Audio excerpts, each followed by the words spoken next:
Hello दोस्तों, मैं Aryan Shukla, business adviser and founder online business workshop. मित्रों, हम बात करना चाहेंगे कि डेवलपमेंट ऑफ इंटरप्रेन्योरशिप, उद्यमिता का विकास। उद्यमिता का विकास, हम इसको इस संदर्भ में अध्ययन करना चाहेंगे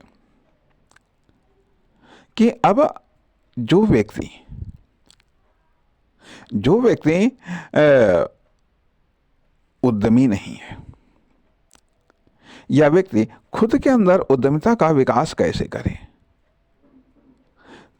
व्यक्ति खुद के अंदर उद्यमिता का विकास कैसे करे, अर्थात किस तरीके से वो किसी उद्यम की स्थापना करे, क्यों करे, एक उद्यम की स्थापना के लिए किस प्रकार की मानसिकता चाहिए, किस प्रकार का माइंडसेट चाहिए, किस प्रकार की उसकी अपनी परिस्थितियां चाहिए,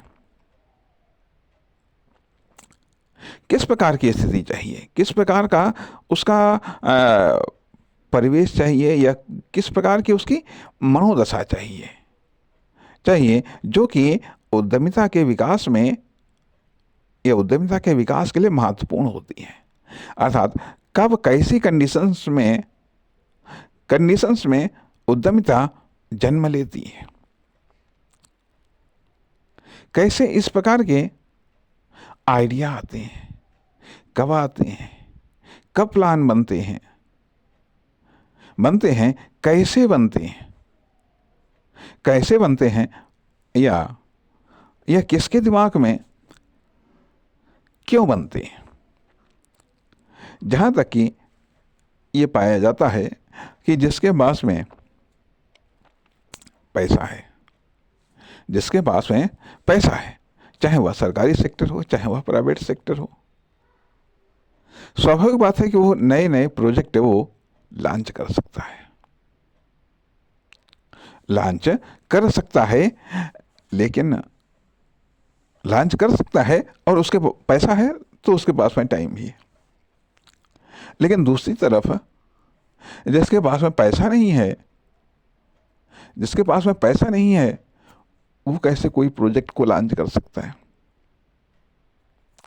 ये जिसके पास में पैसा नहीं है लेकिन टाइम है, चलो मान लिया वो कुछ हद तक लॉन्च कर सकता है। लेकिन जिसके पास में न पैसा है और न टाइम है, तो फिर वो उद्यमिता के विकास में किस तरीके से योगदान दे सकता है, या फिर वो कैसे उद्यम को जन्म दे सकता है। अब यहाँ पर जब बात आती है तो उद्यमों के बारे में थोड़ा बात करना आवश्यक हो जाता है। उद्यम कितने प्रकार के पाए जाते हैं, कितने प्रकार के हैं, कितने प्रकार के हो सकते हैं, किन किन उद्यमों को किसने स्थापित किया है। और देखा ये जाए कि उद्यम की स्थापना में सबसे बड़ा और महत्वपूर्ण रोल पूंजीपतियों का रहा है। पूंजीवादी व्यवस्था में ही उद्यमों का विकास अधिक होता है, उद्यमिता का विकास अधिक होता है। लेकिन सवाल इस बात का भी उठता है कि आखिरकार उन लोगों का रोल, देखा जाए उद्यमिता के विकास में सभी प्रकार के लोगों का रोल होता है, किसी का कम, किसी का ज़्यादा, लेकिन इसके बावजूद जिसके पास में ठीक है पैसा है, वो पैसे के द्वारा अपना रोल अदा कर रहा है उद्यमिता के विकास में। जिसके पास में टाइम है अर्थात श्रम है, ठीक है, वो श्रम के द्वारा उद्यमिता के विकास में अपना रोल अदा कर रहा है। तथा जिसके पास में न टाइम है न उसके पास में पैसा है, उसके पास में कौन से ऑप्शन बचते हैं कि वो कैसे उद्यमिता के विकास में अपना योगदान दे सकता है, या वो क्या कर सकता है, उसके पास में कौन कौन से ऑप्शन हैं।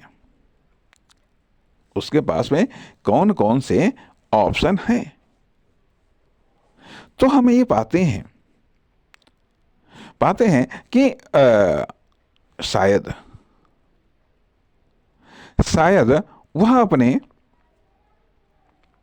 विचारों के द्वारा उद्यमिता के विकास में अपना महत्वपूर्ण रोल अदा कर सकता है, योगदान दे सकता है।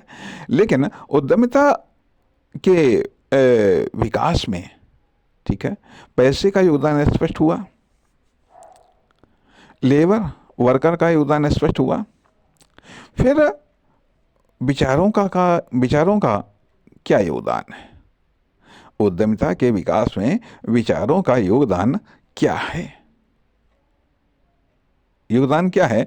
अर्थात किस प्रकार के उद्यम, अर्थात वो उद्यम जिनसे समाज की भिन्न भिन्न प्रकार की आवश्यकताएं पूरी होती हैं। भौतिकवादी उद्यम। दूसरी चीज आती है कि समाज की वैचारिक आवश्यकताएं। क्या समाज की कोई वैचारिक आवश्यकताएं भी हैं? अर्थात जब समाज का एक पक्ष, अर्थात ठीक है, शारीरिक पक्ष है तो उसका मेंटल पक्ष भी है। तो सवाल ये भी उठता है कि आखिरकार दिमाग की आवश्यकताएं क्या होती हैं? दिमाग की क्या आवश्यकता है? विचारों के द्वारा उद्यमिता के विकास में कितना महत्वपूर्ण योगदान दिया जा सकता है, या उद्यमिता के विकास में विचारों का क्या रोल है?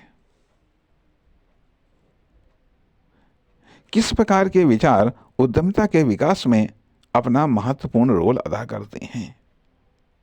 इस बारे में हम विचार करना चाहते हैं। इस बारे में हम संभावनाओं को तलाश करना चाहते हैं, ताकि एक बदलाव आए, ताकि और संभावनाएं खुलें, ताकि और अधिक संभावनाओं का विकास हो सके। तो इसलिए, या ये कह लीजिएगा कि उद्यमों की एक नई पीढ़ी का जन्म हो सके, उद्यमों की एक नई एडवांस पीढ़ी की आधारशिला रखी जा सके। इसलिए इस तीसरे पक्ष को, जो संभवतः अभी तक उतना प्रभावी नहीं था, लेकिन उसको प्रभावी रूप में बनाने की आवश्यकता और महत्व पर गौर करना चाहते हैं। नमस्कार, धन्यवाद।